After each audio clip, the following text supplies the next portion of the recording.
সরকার পরিবর্তনের পর বিগত সরকারের নেওয়া গুচ্ছ ভর্তি পদ্ধতি থেকে একে একে বেরিয়ে আসছে সরকারি বিশ্ববিদ্যালয়গুলো। আগামী 2024-25 শিক্ষাবর্ষে পাবলিক বিশ্ববিদ্যালয়গুলোর ভর্তিতে গুচ্ছ পদ্ধতি থাকা নিয়ে শঙ্কা দেখা দিয়েছে। ইতিমধ্যে একক ভর্তি পরীক্ষার তারিখ ঘোষণা করেছে জগন্নাথ বিশ্ববিদ্যালয়। গুচ্ছ থেকে বেরিয়ে যাওয়ার ঘোষণা দিয়েছে আরও কয়েকটি বিশ্ববিদ্যালয়। এ অবস্থায় গুচ্ছ ভর্তি পরীক্ষার ভবিষ্যৎ নিয়ে আলোচনা করতে সভা ডেকেছে শিক্ষা মন্ত্রণালয়। বুধবার মন্ত্রণালয়ের বিশেষ সহকারী অধ্যাপক ডক্টর এম আমিনুল ইসলামের সভাপতিত্বে অনুষ্ঠিত হবে সভাটি। মঙ্গলবার শিক্ষা মন্ত্রণালয় থেকে পাঠানো এক বিজ্ঞপ্তিতে এ তথ্য জানানো হয়।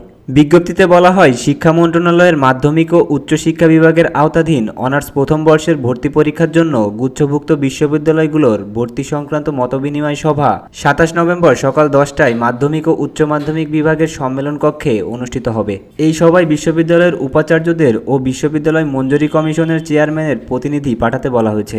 শুধু জিএসটি গুচ্ছভুক্ত 24টি বিশ্ববিদ্যালয় নয়, ইতিমধ্যে প্রকৌশল গুচ্ছ ভেঙে যাওয়ারও গুঞ্জন শোনা যাচ্ছে। এই গুচ্ছের 3 বিশ্ববিদ্যালয়ের মধ্যে খুলনা প্রকৌশল ও প্রযুক্তি বিশ্ববিদ্যালয় ইতিমধ্যে ভর্তি পরীক্ষার বিজ্ঞপ্তি প্রকাশ করেছে।